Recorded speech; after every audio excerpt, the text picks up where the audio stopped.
In tonight's headlines, Environment Minister answers queries on waste charging scheme, but more questions pop up. At least 8 people were killed and dozens remain missing after landslide buries village in southwestern China. And Hong Kong stocks sink to another 14-month low.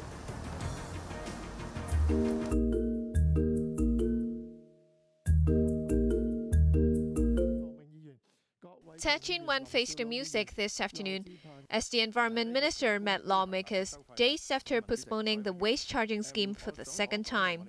He came prepared with a green plastic bag. Tugging it a few times, Ted said he wanted to debunk recent rumors that the bag was flimsy. But lawmaker Gary Chen brought the minister's attention to a contentious remark by Assistant Director of Environmental Protection, Theresa Wu, who had earlier told people to saw a broomstick in half if they wish to save $11 for the disposal of oversized items. Ted said another solution is to tie multiple mop sticks together and throw them away in one go. That confused Edward Leung, who wondered if that was against the rules, as he was told that a stack of chairs cannot be treated as a single item.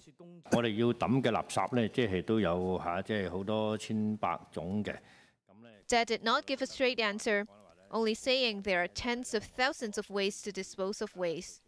Pushing back the charging scheme by 4 months allows people to adapt, he said. Janice Low, Cable News.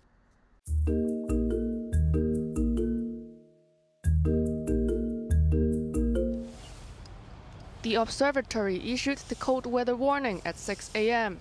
as a cold air mass sweeps across Guangdong province and approaches Hong Kong. Citizens are reminded to wrap up.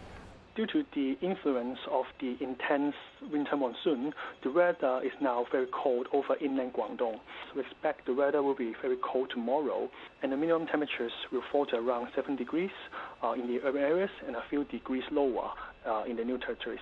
There might be icing conditions on high ground, and also the weather will remain cold in the following couple of days.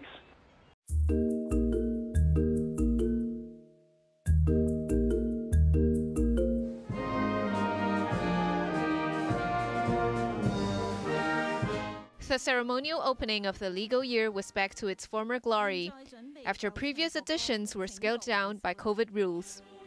The red carpet was rolled out for more than 100 guests from 20 jurisdictions. In his opening remarks, Chief Justice Andrew Cheung said it is perfectly acceptable for the public to criticize court rulings. But he said judges must be protected from threats.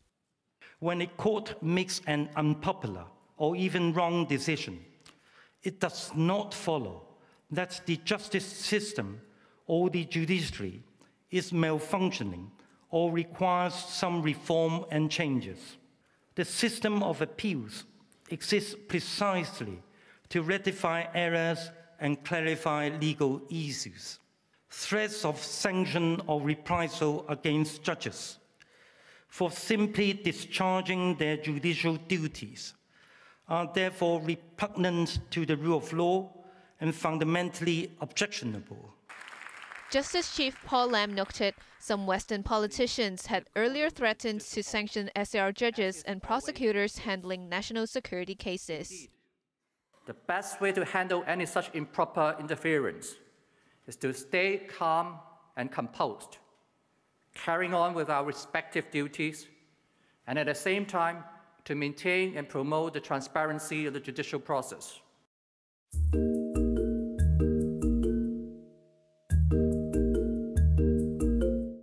In an operation against rampant scams, police arrested 219 people from a fraud syndicate over the past 2 weeks. Officers said many victims were professionals or high-earning individuals and were approached online or through cold calls. One of them is a 36-year-old software engineer who was lured into joining a bogus investment scheme. He deposited $19 million over 5 months before losing contact with the scammers. Apart from greed, the swindlers also tapped into people's fear. Another 70-year-old victim, a vegetable stall owner, received a phone call from someone claiming to be a mainland police officer. He was told that his whole family would be arrested if he did not cooperate in a money laundering probe. The man eventually surrendered his bank account number and password, losing $12 million. 佢哋分別牽涉146宗騙案。 Chief Inspector Lam Ka-ting says the 558 victims were swindled out of $500 million. The suspects, aged 17 to 77, included 3 ringleaders who carried out the scams. They have been charged with racketeering and obtaining property by deception. The rest were recruited to launder the illicit proceeds through their own bank accounts, some for as little as $1,000. Police warn that those who act as money mules still face lengthy jail times. Lam also reminded citizens to stay alert against suspicious phone calls and text messages, adding mainland officials or law enforcement agents would never reach out through the phone. Janice Yu, Cable News.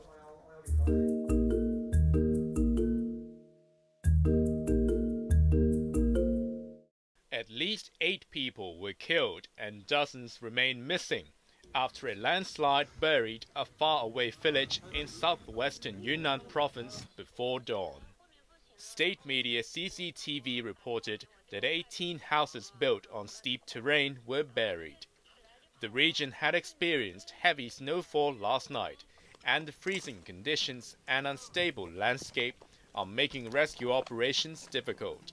More than 500 people have been evacuated to safety, and President Xi Jinping has instructed relevant departments to spare no effort in searching for those missing.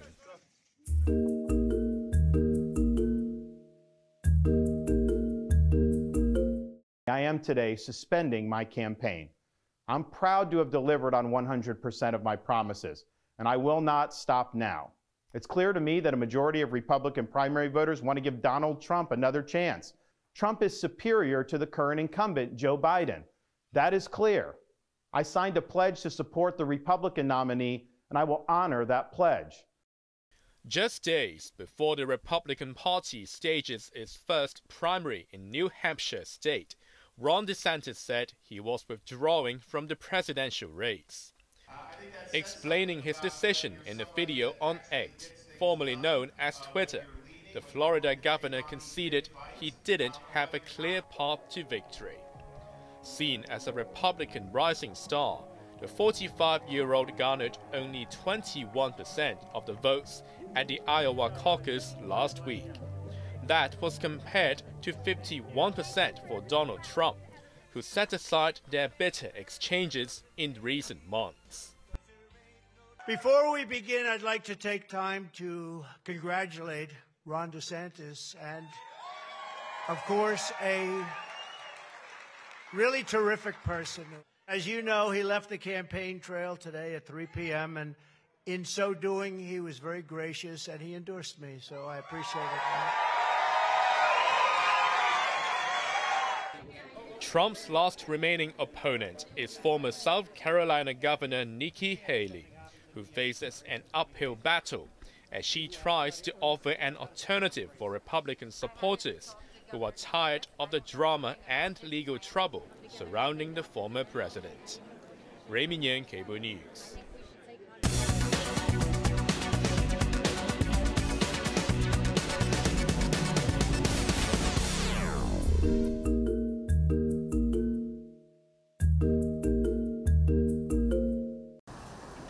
Hong Kong stocks extended their losses at the start of the week, nearing a 14-month low.